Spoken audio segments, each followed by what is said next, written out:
Welcome back to Sports Rapp Live, everybody. And of course, what you know about that country-ish. The Texans left the country, left the Gulf Coast, went up to Baltimore, and looked, to have their first two-game playoff winning streak after winning the AFC South. And you know what? I basically took notes throughout the whole game because I wanted to see if it fit the script to your typical Texans game. Yeah, you had the whole pen and paper set up. All day, I was working. Your computer, you were just typing away. I was literally working on a 2-hour show, literally putting in an 8-hour workday. I mean, that's how intent I wanted to get into this. And we're not going to have Sourpuss Radio Hour tonight. I'm sorry, okay? If you're out there moaning and groaning and taking this the wrong way, we're not going to do that. We're going to talk about what actually happened in the game and what the Texans need to do to improve this going forward. So, my first note was Texans get out to a quick start from the jump. The Ravens look like the first-time playoff team from the beginning of the game, and the Texans forced a 3-and-out on the first defensive series. And then Jacoby Jones had to go Jacoby Jones, giving the ball right back to the Ravens on the goal line for their first score. Do the Jacoby dance, baby. Do the Jacoby dance. Well, he didn't even have a chance to do the dance because he should have stayed the hell away from that ball. I'm not getting dumped tonight. Yeah, I'll tell you that. But and I'm warning our callers tonight. You're getting closer. Please watch your language. Okay, we are regulated by the FCC. So if you want to get a good take in tonight and you call in at 713-212-5790, remember, keep it clean because I'm going to keep it clean for y'all. But right off the bat, Bun, what were your thoughts when Kobe somehow circled around the defender to go try to grab the ball? Well, I mean, I think, for me, it was kind of like what everybody's like, do not touch that ball. You know what I'm saying? Please don't touch that ball. Like, just go ahead, give up those few yards, we'll work it out. And, I mean, I understand there's a lot of ill sentiment towards Jacoby Jones right now. You know what I'm saying? And to a certain extent, I think people have a right, to be upset and angry about it. But, I mean, for me, it just really killed the energy. You know what I'm saying? To really just, for that to be the start of the game and for that kind of thing to happen. And you're working back from that. And, of course, I mean, they took advantage of it. You know what I'm saying? So we have to really do a lot of assessing on this team. You know what I'm saying? Because he was not the only player that I saw today who performed kind of like they've been performing all year. You know what I'm saying? And we've had some good plays from Jacoby. He's a great player. I love what he does when he does his thing. But at the same time, he can be a little detrimental too. And this was one of those days where his fire, his desire to want to grab the ball and just run that thing, right out of the stadium. First things first, get the ball in your hands, hold it, and then proceed to run out of the stadium. Not on that punt, though. He had no. On that punt is traveling towards the end zone, which is what's called a touchback. And I know he came out of the chute. He was ready to go. The defense, the note right before I said Jacoby Jones was great start. Let's get that 3-and-out. Boom, let's go. And that just really took the energy out of it, like you said. It did. What were your thoughts, Andrew? Well, I mean, there needs to be some sort of communication between him and the other players. I mean, sometimes, there's like a hot word, whenever you get an interception, everyone knows now you're on defense. There needs to be some sort of hot word, translated to whoever's getting the punt that, hey, we're not feeling that. Along the same lines of, everyone, trying to blame Jacoby or people starting to blame him. I mean, people are always going to look for a scapegoat when anything goes wrong. If you're on a team, they're working on a project, and somehow you didn't, follow through and you didn't do as well as you wanted to, there's, people are going to start to blame and point fingers. And, he deserves some of the blame, but not all of the blame. I mean, there's plenty of other things that we're going to talk about as far as the offense, Yates. We're also going to talk about, the defense. There's also parts of the special team. Rackers missed a kick. There's other parts to that. I'm looking at this call screen, Andrew, and it says Jacoby Jones on a mobile. Gons, can you cue that call up? Maybe Jacoby wants to talk about what he was thinking when he went for the ball. I love to talk to him. Welcome to Sports Rapp Live, Sports Rapp Up. Jacoby on a mobile. Do we drop him? I think Jacoby just dropped the call. Oh, he's gone. Oh, man. That'll happen. You know what? Try again, Jacoby. I question that. Jacoby Jones on a mobile is what the screen said. Well, let's keep moving. The Texans defense did their job from the jump, and the Ravens were matching them on D, blow for blow. Early turnovers, though, gave the Ravens 2 touchdowns and 14 points, and it's hard to come back from gifted scores. Now, we said our keys Thursday night when we looked ahead at this game was the Texans had to play what? Mistake-free football. Also had to play from ahead, which they didn't. Yeah, we lost that. No, we turnovers was the key in this game. You know what I'm saying? The defense routinely put our offense in positions to score and win and take advantage of this game, and we consistently did not take advantage of those opportunities. That's why when Andrew says, hey, there's other people to blame, there's other things to blame.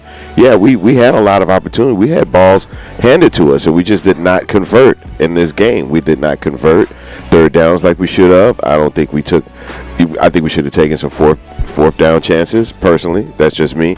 I think we should have went for it, a little bit more, but like I said, there's a little bit of blame to be passed around throughout this whole team. Of course. Well, not the whole team, not the defense, but. Well, no, but one guy that got off to a great start and had more yards in the first half against the Ravens defense, not only than he did in the game earlier in this season's matchup, but more than they had ever given up by halftime in the playoffs, and that's Arian Foster. Andrew, I know you were adamant. You were stating the fact that if Arian Foster had over 100 yards, Texans had a good shot to win this game. They did, and I think we also, while the Ravens defense, really didn't have a good handle on him, we also have to give, a lot of praise to the Ravens for what they did. Flacco didn't have a great game, and they really didn't get Ray Rice going, but they made the plays when they had to. So, you have to tip your hat to the Ravens defense for, while they didn't really have a good grasp on Arian, they pretty much bottled up most of the short passing throws. You really didn't see anything deep that was that connected. There were some throws, but anytime they were locked in on Andre, there was good picks to be made. They made plays. What was it? Ladarius Webb, I think he had 2 picks. Absolutely. And Reed had the other one. So they made the plays when they were there to be made. That's true. Webb and Reed, the coverage they had today was tremendous. I have to give them credit. Of course, we knew that this Baltimore, we knew that the front was going to come through, but I think the secondary really gave us a little bit of trouble today. Yeah, we didn't know if they would be slow. We didn't know if they would be banged up. Now Ed Reed going into next week, they're going to have to look at that knee really hard. Yeah, he came down really fun. He played lights out tonight. Sure did. Let's be honest. He sure did. He put his body on the line. Actually, I think maybe 2-3 different plays where he kind of suffered, but he performed and he made it happen, which unfortunately was to our detriment. Well, the first half was all about Dre Day. That safety blanket that TJ brought out of his locker today had a big number 80 on it because he was really using Dre, repeatedly because I think he wanted to get that chemistry going right then and there. Let's get Dre in the game. Let's go. But he didn't go to OD. Yeah, he didn't go to Dreesen. Which is normally where his chemistry is. I said Thursday, he's always had a great rapport with Daniels, and it was getting better with Dreesen. But I thought it was essential to get Andre involved in this game early and as much as possible. And I think they did a good job of, connecting on some very key plays. But I think as TJ kept kind of pushing to go further and further down the field, we did really good, 10 yards, 13 yards, 15 yards. Once we started pushing past 20, that's when it got a little iffy. He couldn't really see the field like he wanted. That secondary really was giving us a problem. TJ locked in a lot today, too, and that's what a rookie quarterback does. Yeah. He stared down a couple of throws that even didn't get picked, but we're very close to getting picked. Ray Lewis had one that just bounced right off his numbers. Hey, let's take a call before we get to the top of the hour. You're listening to Sports Wrap Live. Caller, hello. Hello. How are you? Good. I just wanted to appreciate your comments and your show, and congratulations to the Texans on a wonderful, hard-fought battle today in a good series. And TJ Yates is a champion. He is a hero. He has so much courage and strength. And I don't think that last throw into the end zone on him. Maybe it's just so much going on. The guy Walker could have gotten it, but maybe he twisted too fast. I don't think it's all the quarterback's fault. And I think the guys really played well. So congratulations to the Texans. Well, tell us your name, because you're one of our first callers on the Sunday wrap-up tonight. Okay, and I'm going to tell you something about the other 2 games that you maybe haven't heard before. you're a good young man, and we can be fans of good young men. Now, what I've seen is Aaron, what's the guy from Green Bay quarterback? Aaron Rodgers. Discount double check. Aaron Rodgers and John Elway are two of the harshest critics, and I would even go as far as to say they really hate the president. And that's sort of sad, but it is what it is. So I don't pull for them, and I'm glad they're both able to sit at home. Well, there you go. Let's No reason. Rosie. Let's put. Sometimes with your political leaders, maybe in your position, you need to be quiet. But they really hate the president, and I don't care for them at all for hating him for no reason.